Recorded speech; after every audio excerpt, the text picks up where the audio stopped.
आपके जो सपने, लक्ष्य और आकांक्षाएं हैं, बेहतर होगा कि आप इस पर थोड़ा और समय लगाकर देखें कि क्या ये आपके लिए कोई मायने रखेगा 25 या 50 साल के बाद जब आप मर रहे होंगे। क्या ये फिर भी आपके लिए मायने रखेगा? आपको इस पर गौर करना चाहिए। आप जिस चीज की आकांक्षा कर रहे हैं, जिस चीज का सपना देख रहे हैं, जो लक्ष्य आपने तय किए हैं, क्या वो वास्तव में मायने रखेंगे? क्योंकि इनमें से ज्यादातर लक्ष्य फंदे हैं। वो फंदे हैं, आप उसमें अंदर जाते हैं और फंस जाते हैं, आप वापस नहीं मुड़ सकते। मैं चाहता हूं कि आप इस पर गौर करें, क्योंकि यहां कई लोग आपसे बड़े हैं। उनसे पूछिए, 18 साल की उम्र में उन्होंने जो सपना देखा था, वो खुशकिस्मत हैं कि वो सच नहीं हुआ।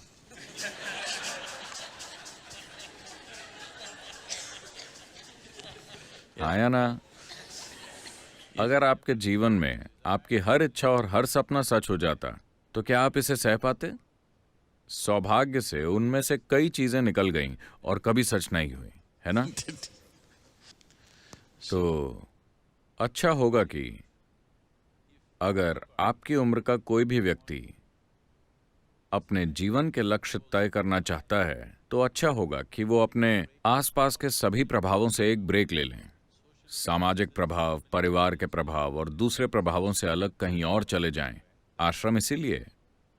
कहीं चले जाएं, ध्यान करें, खुद को स्पष्टता और आनंद के एक स्तर तक ले आएं।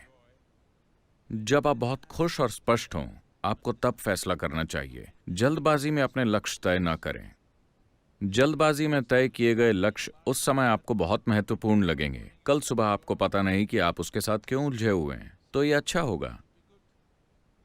अगर आप अपना जीवन तय करने वाले हैं, तो अच्छा होगा कि आप ऐसा उस समय करें जब आप बहुत ही शांत, खुश और स्पष्ट दिमाग के साथ हों, है ना? अपने आसपास की किसी भी चीज से प्रभावित होकर नहीं। अकेले बैठकर सोचें कि आप अपने जीवन में वास्तव में क्या बनना चाहते हैं। कौन सी चीज हमेशा महत्वपूर्ण होगी आपके लिए, किसी और के लिए नहीं, आपके लिए। और आपको उसके लिए पर्सनैलिटी बनाने की जरूरत नहीं है। आप उस दिशा में मेहनत कीजिए, जरूरी पर्सनैलिटी अपने आप बन जाएगी। आपको पर्सनैलिटी का मतलब समझना चाहिए। पर्सनैलिटी शब्द परसोना से बना है। परसोना का अर्थ ग्रीक भाषा में, माफ कीजिए, लैटिन में होता है मुखौटा। एक मुखौटा जिसे पुराने थिएटरों में इस्तेमाल किया जाता था। एक ही व्यक्ति कई किरदार निभाया करता था। मान लीजिए स्टेज पर रामायण चल रही है। आपको राम का किरदार भी निभाना है और सीता का भी और लक्ष्मण का भी। हर किरदार के लिए एक एक मुखौटा है। आप ये मुखौटा लगाकर राम की तरह बोलते हैं, उसे नीचे रखते हैं। ये मुखौटा लगाकर सीता की तरह बोलते हैं, उसे नीचे रखते हैं। ये वाला लगाकर हनुमान की तरह बोलते हैं और फिर नीचे रखते हैं। नाटक इसी तरह किए जाते थे। तो इन मुखौटों को ही परसोना कहा जाता था। तो पर्सनैलिटी का मतलब है कि आपने एक मुखौटा लगाया और वो मुखौटा आपके चेहरे से चिपक गया। आप उसे निकाल नहीं पा रहे। इसका मतलब है कि आपकी एक पर्सनैलिटी है। पर्सनैलिटी ऐसी चीज है जिसे लोग डेवलप करने की कोशिश करते हैं, क्योंकि उन्हें अपने जीव का कोई एहसास नहीं होता। असली चीज के बजाय आप एक नकली चीज को मजबूत बनाने की कोशिश कर रहे हैं। अगर आप अपने जीव के साथ संपर्क में हैं, तो आपको पर्सनैलिटी क्यों चाहिए? इसकी कोई जरूरत नहीं है। आप अलग अलग जगहों पर अलग अलग पर्सनैलिटी रख सकते हैं। आप पहले से ऐसे हैं या एक ही पर्सनैलिटी के साथ अटक गए हैं? कुछ लोग अटक गए हैं। साधारण दिमाग के लोगों की सिर्फ एक पर्सनैलिटी होती है। दूसरे लोगों की जीवन के अलग अलग क्षेत्रों में अलग अलग पर्सनैलिटी होती है ना? अगर आपने मुझे 1999 से पहले देखा होता, यानी ध्यानलिंग की प्राण प्रतिष्ठा से पहले, तो मैं एक बिल्कुल अलग तरह का व्यक्ति था। ठीक है? इस हद तक कि मेरे बारे में हर चीज अलग थी। उससे पहले भी ऐसी चीजें हुई थीं जो मेरे काबू में नहीं थीं, मगर यह जानबूझकर किया गया था। उस समय मेरा दिमाग सिर्फ एक ही मकसद पर केंद्रित था। मैं एक तरीके से हुआ करता था। मुझे नहीं लगा था कि मैं उसके बाद जीवित रहूंगा। मगर किसी न किसी तरह चीजें होती गईं। फिर मैंने सोचा अब काम पूरा हो गया है, अब मैं अपनी पर्सनैलिटी को पूरी तरह बदल लेता हूं।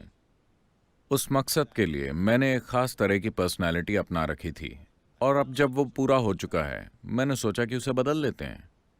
मैंने अपने करीबी लोगों से कहा मैं अपनी पर्सनैलिटी बदलने जा रहा हूं, हैरान मत होना, मैं अभी भी वही बंदा हूं। उन्होंने कहा कोई बात नहीं वगैरह वगैरह। मैंने कहा बस मेरे साथ बने रहना, क्योंकि मेरे बारे में हर चीज बदल जाएगी। जिस तरह मैं काम करता हूँ, बोलता हूँ, कपड़े पहनता हूँ, जिस तरह हर चीज करता हूँ वो बदल जाएगा। उन्होंने कहा कोई बात नहीं, हम आपको जानते हैं, आपसे प्यार करते हैं। मैंने कहा लेकिन मुझे कस के पकड़े रहना, क्योंकि जब चीजें बदलती हैं तो लोग अलग हो जाते हैं। बहुत से लोग अलग हो गए क्योंकि उन्हें विश्वास नहीं हो रहा था। जिस व्यक्ति को वो जानते थे वो कहाँ गया? वो व्यक्ति बस गायब हो गया। You know, ये एक नया व्यक्ति है। वो इस नए व्यक्ति के साथ पहचान नहीं जोड़ पा रहे थे। मैंने उन्हें बताकर खुद को बदला, इसके बावजूद वो अलग हो गए। कई सारे लोग कई सारे लोग जो मुझे बहुत प्रिय थे और मेरे बहुत करीब थे, वो छोड़कर चले गए क्योंकि मैं नाटकीय तरीके से बदल गया। और मैंने उन्हें बताया था कि मैं बदलने जा रहा हूं, क्योंकि काम का एक चरण पूरा हो चुका है। अब मेरी पर्सनैलिटी को बदलने का समय था। मैं जैसा दिखता हूं, जैसे कपड़े पहनता हूं, जैसे बोलता हूं, मैं जैसा हूं, मेरे बारे में हर चीज, यहां तक कि मैंने अपनी पसंद का खाना भी बदल दिया। मैंने अपनी पर्सनैलिटी बदली तो मैंने सोचा कि अपना खाना भी बदल दूं। तो पर्सनैलिटी ऐसी चीज है जिसे आपने अपनाया है, मगर उसे लेकर आप इतने बेखबर हो गए हैं कि आपको वो असली लगने लगी है। it's, you're asking how to develop, that means you're making it up, right? आप पूछ रहे हैं कि इसे कैसे डेवलप करें, इसका मतलब है कि आप उसे बना रहे हैं, है ना? आपके कामकाज के लिए जैसा जरूरी हो इसे वैसा बनाएं, लेकिन आपके पास उसे उतार कर नीचे रखने की आजादी होनी चाहिए। अगर वो आपके चेहरे से चिपक गई तो बहुत दुख मिलेगा, फिर सारी पीड़ा आपको भुगतनी होगी। आप किसी भी तरह की पर्सनालिटी अपना सकते हैं, मगर जब आप उसे हटाना चाहें तो आपको उसे हटाने में सक्षम होना चाहिए। एक संत हुआ करते थे, वो इतने बुद्धिमान थे कि लोग उनके पास जाते थे और उनके आसपास भीड़ लगी रहती थी। राजा भी उनके पास गया। उसे लगा कि इतने बुद्धिमान व्यक्ति को उसके दरबार में होना चाहिए। तो उसने संत से कहा आपको मेरा मुख्यमंत्री बन जाना चाहिए, क्योंकि आपके जैसे बुद्धिमान व्यक्ति को पेड़ के नीचे बैठकर अपनी बुद्धि व्यर्थ नहीं करनी चाहिए, आपको लोगों के काम आना चाहिए। संत ने कहा ठीक है, मगर मेरी एक शर्त है।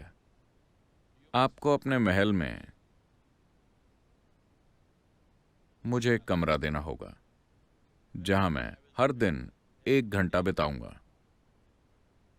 आप कभी उस कमरे में नहीं आएंगे, कभी नहीं पूछेंगे कि ऐसा क्यों है, कभी उसमें जबरदस्ती नहीं घुसेंगे, कुछ नहीं। उस कमरे में आप, आपके नौकर, आपके गुप्तचर, कोई नहीं आ सकता।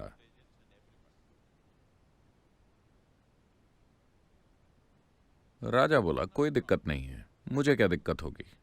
आपको एक कमरा चाहिए, मैं आपके कमरे में ताक झांक क्यों करूंगा, मुझे मंजूर है।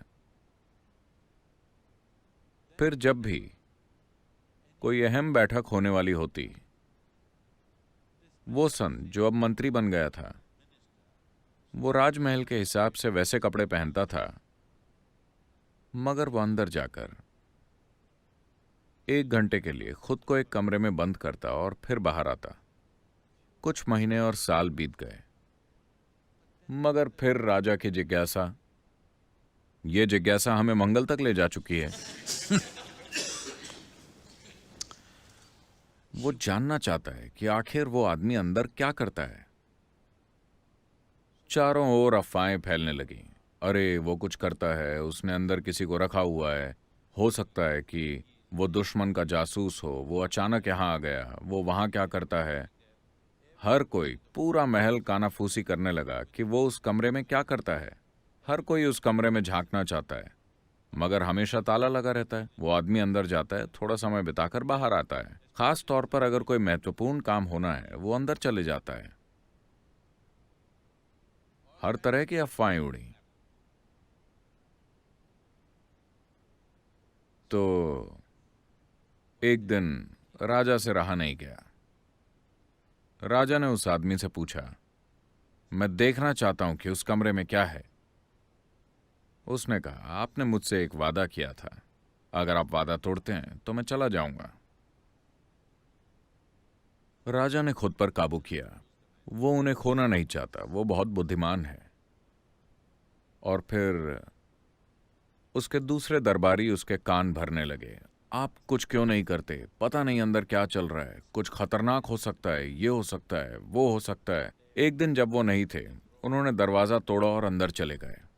उन्होंने चारों ओर देखा, कमरा खाली था, कोई फर्नीचर या कुछ भी नहीं, बस खाली कमरा।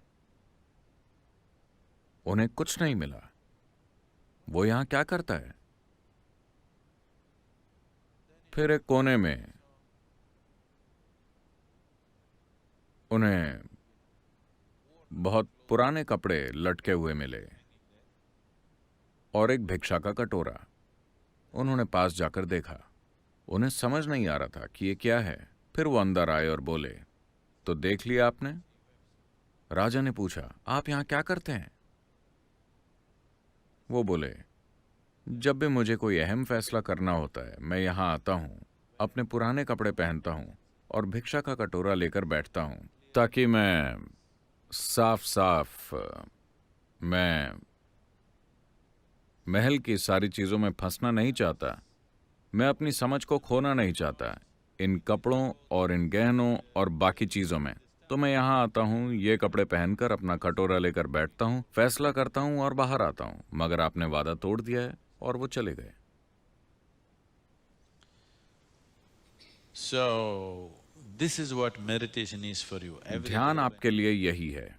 हर दिन जब आप बैठते हैं, आप खुद को निर्वस्त्र कर लें। आपको इसके लिए कुछ नहीं करना है। बस जब आप यहां बैठें, देखिए, कोई भी चीज जो बनाई गई होती है, उसे लगातार आपकी मदद की जरूरत होती है ना? मान लीजिए, अगर आप एक झूठ बोलते हैं, उसे बनाए रखने के लिए लगातार आपकी मदद की जरूरत है ना? लेकिन अगर कोई चीज सच है, तो आप उसे भूल भी सकते हैं, फिर भी वो मौजूद रहेगी, है ना? आपको मेरी बात समझ आई? अगर कोई चीज सच है, अगर आप उसे भूल भी जाएं, वो फिर भी मौजूद रहेगी। लेकिन अगर वो एक झूठ है, आपको उसे बनाए रखना पड़ेगा। आपकी पर्सनैलिटी एक झूठ है। आपका जीव, आपका अस्तित्व ही सच है। आपको उसे बनाए नहीं रखना है, वो वैसे भी मौजूद रहेगा। आप समाज के लिए जो रूप रचते हैं, समाज में काम करने के लिए आपको एक तरह के मेकअप की जरूरत पड़ती है। आपको उसे उतारने में सक्षम होना चाहिए। अगर आप सोने जाते हैं पूरे मेकअप के साथ, तो आपके साथ कुछ गड़बड़ है।